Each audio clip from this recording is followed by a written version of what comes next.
സ്വകാര്യ പുരയിടത്തിൽ നിർത്തിയിട്ടിരുന്ന tipper lorry ഉരുണ്ടിറങ്ങി road മുറിച്ച് കടന്ന് എതിർവശത്തെ വീടിന്റെ മതിലും തകർത്തു നിന്നു. കാട്ടാക്കട തിരുവനന്തപുരം പ്രധാന റോഡിൽ മറ്റ് അനിഷ്ട സംഭവങ്ങൾ ഒഴിവായത് തലനാരിഴയ്ക്ക്.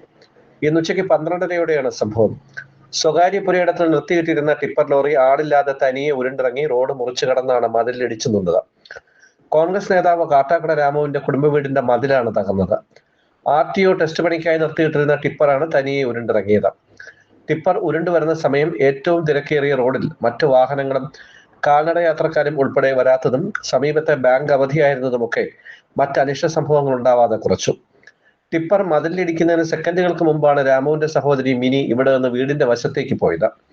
പോലീസ് എത്തി ടിപ്പർ സ്ഥലത്ത് നിന്നും മാറ്റിയിട്ടുണ്ട്. ഇവിടെ റിപ്പബ്ലിക് ഡേയുടെ പരിപാടി കണ്ടുകൊണ്ട് ഇവിടെ ജസ്റ്റ് ഒന്ന് ഇരുന്നതോട് ഞാൻ സിറ്റൗട്ട് നിൽക്കുമായിരുന്നു. എന്നിട്ട് അകത്തിങ്ങനെ കയറി വന്നതേ ഉള്ളൂ. അതിനിടയ്ക്ക് ഒരു ലോറി വരുന്ന കണ്ടു. പറഞ്ഞു തീരുന്ന മുമ്പേ വണ്ടി വീടിനകത്തായിരുന്നു. പിന്നെ ഉള്ള കാര്യങ്ങളൊന്നും എനിക്ക് പെട്ടെന്ന് ഓർമ്മയില്ല. ആകെ ഞാൻ ടെൻഷനിലായിപ്പോയി. ഞങ്ങൾ രണ്ടുപേരും മാത്രമേ ഇവിടെ ഉണ്ടായിരുന്നുള്ളൂ. പിന്നെ എന്ത് ചെയ്യണമെന്നോ ഒന്നുമില്ല. ആകെ ഞങ്ങൾ ഒരു പറയാൻ പറ്റാത്ത ഒരു അവസ്ഥയിലായിപ്പോയി. പിന്നെ ഒരു നിമിഷം കൊണ്ട് ജീവൻ രക്ഷപ്പെട്ടു എന്ന് തന്നെ പറയാം. കാരണം ഒരു സെക്കൻഡ് മാറിയിരുന്നെങ്കിൽ ഇവിടെ 1-2 മരണം സംഭവിക്കുമെന്നുള്ളത് തീർച്ചയാണ്. ഞാൻ എപ്പോഴും ഇവിടെ നിൽക്കണതാണ്. ഞാനും അപ്പുറത്തെ എൻ്റെ ചേട്ടൻ്റെ കുഞ്ഞു മോനെയൊക്കെ കൊണ്ട് ഇവിടെ നിൽക്കണതാണ്.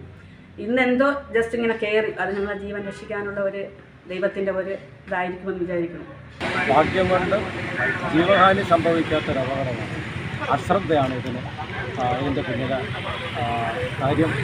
വളരെ നിരുത്തരവാദപരമായി അശ്രദ്ധയോടുകൂടെ കൈകാര്യം ചെയ്തുകൊണ്ടാണ് ഈ വണ്ടി വന്ന് ഈ വീട്ടിലേക്ക് എടുത്തത്.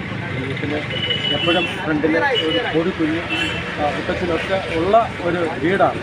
പക്ഷേ ആ വീട്ടിലെ വീട്ടമ്മ ചായ കൊടുത്തിട്ട് ഗ്ലാസ് തകർത്ത് വയ്ക്കാൻ പോയതുകൊണ്ട് മാത്രം അവർ ഫ്രണ്ടിൽ നിന്ന് മാറി എന്നാണ് അറിയാൻ കഴിയുന്നത്.